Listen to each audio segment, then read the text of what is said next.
Hi, fellow traders. I hope you guys are having a great holiday. Um, I'm kind of half in and half out. I'm still on Christmas vacation, still away from the house, but when I do get time to come in and trade and get some stuff done, I do. And we had a pretty full day today. It was a lazy day around here. Didn't go anywhere, do much. So I just kind of stayed around. I didn't stay engaged as long as I should have, but you'll see that here in a minute. But going into 2020, I want you guys to understand you got to be patient. Sometimes you're going to have to go through the worst to get through the best. And that's in any and everything that you do, not just in trading. But as we move into 2020, I know 2019 might not have been the year that you wanted it to be. Hopefully you saw some progress, but if not, got to make 2020 it. But we have to be patient. Let the year come to us. We put in the work, we do what we're supposed to do, and just let it come to us. If we do that, we have a really good chance of letting things work out. All right, so I'm going to go through a couple of trades here. One from Friday, one from today. We've been doing, the last 2 days, we've been trading this RAD, and we knew that this was going to come back. And it started on Friday. This was Friday's trade, and you'll see I took a trade on this in my TD Ameritrade account. That's the one I'm doing swing trading in going into this year. Like I told you before in the previous video, I'm going to focus more on swing trading for you guys who don't want to go overseas again. You can't meet the PDT. Swing trading is a viable option, and we're going to explore that a little bit more. So it's not going to be like last year when I'm trying to do something totally different and do the regular swing trading. I'm using the same scans, same everything, same strategies. I'm just using a different account. I'm using a TD Ameritrade account, and we'll be trading size comparable to what you probably would be trading. So, and we're going to use margin. So that's what we got to look forward to. And we'll talk about that here in a second. But on Friday, we saw RAD make the big move up. It broke the pre-market high. And looking at this at the open, I felt the early shorts would get squeezed because pre-market we saw there were shares available, and then throughout the course of pre-market, and then by the time the market opened, all the shares were gone. And you saw a big squeeze, then a huge sell-off. And when this popped up and it could not break the high, I just kind of waited for it to establish below and kind of convince me that we're not going to push this and that we're not going to squeeze. So I was able to get in, and again had to use some patience. And here we almost got stopped out, and we came really close. But look at what happened here. We pushed over the VWAP, but guess what? This candle never made a new high relative to this candle. So it never claimed VWAP. No reason to take it off. And patience paid. So we ended up with a really nice trade going into the close. And look, I could have split this and held on to it some more. Because look how far it dropped. I pretty much gave up um like 50 more cents of this. But still a really decent trade. We locked up 625.82, which is good because that's about half of what I lost Monday and Thursday. So we made about half of that back. Um, but like I said, right now I'm just taking the trades what the market's giving me. I'm not so locked in that I'm just grinding this out. I'm trying to be patient and just take what it gives me and then sit back and let if it works, it works. And basically that's what we're doing. But this was Friday. Today I was expecting a little bit more sell off, expecting it to continue to sell. And as you can see, let me see. All right, here's the first one. We'll go back to the other one. This is the trade from this morning. So this is on short sale restriction. And what I have to do is wait for an uptick. So I kind of put in the bid a little bit higher than the 5 minute opening range low, trying to be smart. And I thought I got away with it. And I should have gotten away with it because this was an excellent, excellent entry. It opened here, it came up, it hit my order, and then we immediately sold off. And I was looking for it to get through 1750. It got down to like 1760-ish, and we had a strong bounce. And I ended up taking it off. This is not my max loss stop. This is only a little over $100 loss. And this was way too early for me to take it off. But here's what happened. And I don't know if you guys have seen Mark Douglas's videos. If you haven't, that's something that you really need to see. This is the reason why I'm able to trade the way I'm able to trade. And what happened is I gave credit, or I gave power to these green candles. Now, if you look at these candlesticks do not have like negative or positive charges. They're just candlesticks. They're just um, interpreting the price action for each 5 minute time interval. Now, if I was long, these would these would probably make me happy. But I was short, and these upset me. And what I did wrong was I let these upset me. These should remain neutral. But the only thing I need to worry about when I get in the trade is making sure that I take it off if it takes my stop out, or I take profit when it hits my target. Not worry about whether the candles are green or red or whatever. And I let the fact that this was running back, and when I took this off, this was a solid green candle running. And so it kind of spooked me. I ended up taking it off, and immediately after I took it off, you see it come back. This candle opened, started to sell, and so I waited. When we broke the low of this candle, I started trying to get in. Again, this was on short sale restriction, so I had to catch it on an uptick. I got in and had to be patient, let it work its way down, hit my first target, and it came down again, hit my second target. I was expecting this to get to 15 today. That was my thesis early on, that by the end of the day we would probably sell back to 15. But here we recovered and we took out the 20. I don't know if you can see the uh, the triangle here, but this is on my laptop and they're a little bit smaller than normal. But you can see, you may be able to see it, but here's where I got out.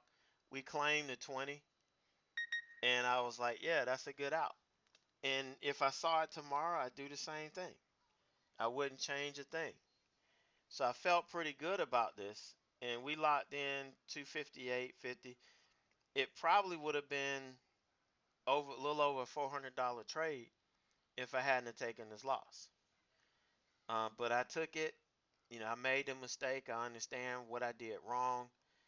Um, and the bad thing about it is I watched all 4 videos this weekend.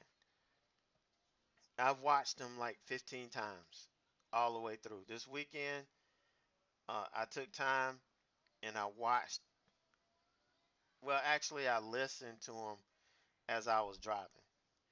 So, and I went through all of this. And so I immediately recognized it when I came back and looked at it. I was like, I knew exactly what I did and can't blame anybody but myself. So, no, this isn't a failed trade. And here's where a lot of people get fuzzy. Now, I'm asked a lot, what's my win rate and all of this stuff on this? It doesn't matter because my win rate is based on my trading and my execution, and it has nothing to do with what your win rate could look like. Um, it just it doesn't matter. The strategy works. We know it works. How well it works is going to depend on the person that executes it. So here's a failed trade, but it's not the strategy that failed. It's the person that executed the trade, which was me. And so it's a losing trade. So you can't use your accuracy rate to determine whether a strategy is good or not when you're not executing perfectly. You just can't. So that's why it doesn't really matter to me. I don't care about any of these stats. All I look at is my equity curve. It's my equity curve is working. And we went through that all year. Now it stopped when SureTrader closed because that was the account I was using. We'll start back January um, and run it through the year because I doubt if any of these brokers are going to close. But that was that. So here is what happened afterwards. So I felt pretty good. Okay, everything was great. Look at what happened after I got knocked out here. Here's where I got out on the claim of the 20. Look at this. It's coming down, and it's still coming down. So I fully expect this thing to get into the 15s today. It may get to 15 after the close. So, I was pretty happy with the setup. I was pretty happy with what happened here. But it was just one of those things where I could have gotten back in, but I wasn't engaged anymore. This is a holiday week. I'm not home. Things are going on around me. I wasn't really locked in. So I didn't catch it when it came back and just kind of missed out on this. But I still feel good about the day. Still feel good about locking in what we did. And we'll come back tomorrow and see what we've got on deck. Now, this morning, I think it was fate. We had our swing trade watch list that we went over yesterday. If you guys had that, um, I logged into my laptop, and I haven't logged into this laptop since Christmas last year. And so DKS came up on the Thinkorswim platform, and I'm like, man, this looks like a solid strategy. This is just what we look for. I'm looking for it to break the 52-week high and make that run. So I was like, we're gonna add this to our watch list. And this thing opened this morning. Now I know it opened like 2 cents below the close price yesterday, but this is one of those things where it looks so good and the chart looks so good that 2 cents didn't really matter to me. I did get in at 48.33. I did get in about 12, 13 cents above where it opened. But the fact is, this just looked good. It didn't look like one that could be iffy. And so I managing my risk. This is the stop was at the low of this candle right here, which is 47.45 is what I've got it at. So it's minimal risk maximum gain here. And that's exactly what we look for. So I'm looking for a move up through 50, maybe 51. All we look for on these short-term swings, 6 to 8%. Short-term, 2, 3 days. Let's get it and move on. Let's get another one. And that's all we're looking for. And so, and if it does explode and give us a gap up and really do well, that's a plus. It's just like with day trading. We're looking for base hits. If something turns into a home run, then so be it. We're in the right place at the right time. And so here's another one. This RAD. Now, this TD Ameritrade has always been a cash account for me. I just converted it into a margin account. I added some more money to it. And this is what I'm going to be swinging out of alongside you guys. I wanted an account that's going to be comparable to, what you guys are trading out of, so that the stocks that I look at, the stocks that I trade, you'll be open to trade them as well. So this one was a nice look. I got in here and I had no idea this thing was going to hit the 52-week high that day.